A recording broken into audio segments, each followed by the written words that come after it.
आणि आता तुम्ही देवेंद्रजींसोबत फार जवळून काम करताय, कारण नगर विकास खात्याचे आपण राज्यमंत्री आहात. नगर विकास हा मला वाटतं सगळ्या विकासांचा गाभा आहे असं म्हणायला हरकत नाहीये. तर नगर विकासमध्ये काम करत असताना आलेले चॅलेंजेस कुठले, किंवा तुम्हाला असं वाटतं की वेगवेगळ्या शहरांचा विकास घडवताना महाराष्ट्राच्या मुख्यत्वे अशा 3 कुठल्या बाबी आहेत की ज्या चॅलेंजेस किंवा समस्या म्हणून समोर येतात?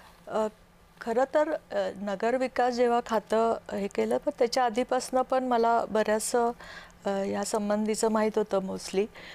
नगर विकासची चॅलेंजेसच मेन आहेत की नागरीकरणचं जे मोठं चॅलेंज आहे, म्हणजे ज्या पद्धतीने जो लोंढा आपण येतो अर्बन एरियामध्ये, रुरल एरियामध्ये त्यांना नोकऱ्या मिळत नाही, शिक्षण मिळत नाही, तो सगळा लोंढा आणि बाहेरनं येणारा लोंढा, त्याच्यामुळे हे जो नागरीकरणाचा लोंढा पण थांबवणं गरजेचं आहे. कारण तुम्ही किती सुविधा पुरवल्यात तरी त्या पुऱ्या पडणार नाहीत.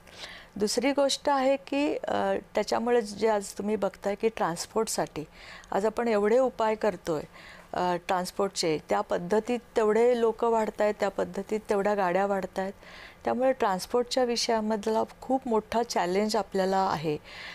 झोपडपट्ट्या ज्या होत आहेत प्रामुख्याने, तो एक मोठा चॅलेंज आपल्या पुढे नगरविकासमध्ये काम करताना आहे.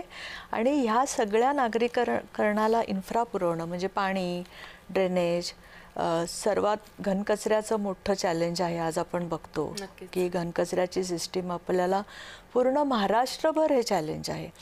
आणि ह्या सगळ्या चॅलेंजवर आता जे नगरविकास खातं असो किंवा इवन मुख्यमंत्री यांनी टार्गेटेड काम करायला सुरुवात केली. प्रत्येक गोष्टीचा आराखडा, 100 दिवसाचा तुमचं टार्गेट काय आहे, 150 दिवसाचं तुमचं टार्गेट काय आहे, हे आता मुख्यमंत्री असतील, एकनाथ शिंदे ह्या खात्याचे मंत्री आहेत, खूप टार्गेटेड. म्हणजे मी तुला एक उदाहरण सांगेल की मागच्या काळामध्ये सगळ्या महानगरपालिका, नगरपालिका आणि महानगरपालिकेचे कमिशनर आणि जिल्हा परिषदांचे CEO यांची एक कॉन्फरन्स झाली. ऑलमोस्ट काय असतं की कॉन्फरन्स होते, आम्ही भाषण देतो, ते ऐकतात आणि निघून जातात. तर असं झालं नाही.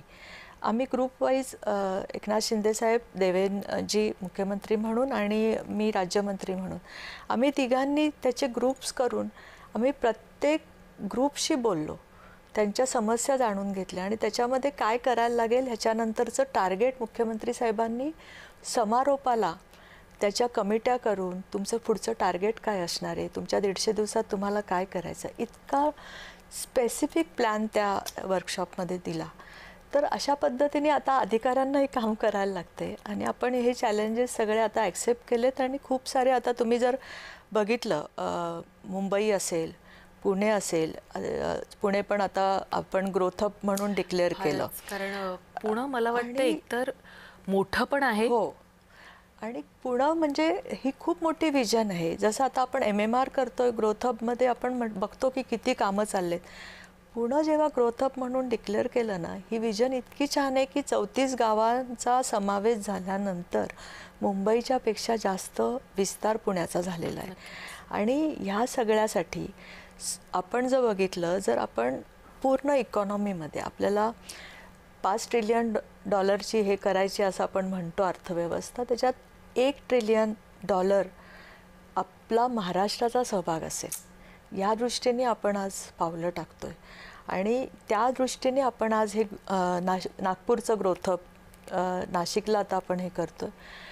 ही शहरं जर आपण वाढवली आणि रुरल एरियामध्ये आपण त्यांना सगळ्या जर सेवा देऊ शकलो, तर तो नागरीकरणाचा लोंढा पण अर्बनवरचा कमी होईल आणि आपण खूप चांगल्या पद्धतीने हे डेव्हलप मला वाटतं इकॉनॉमी करू शकतो.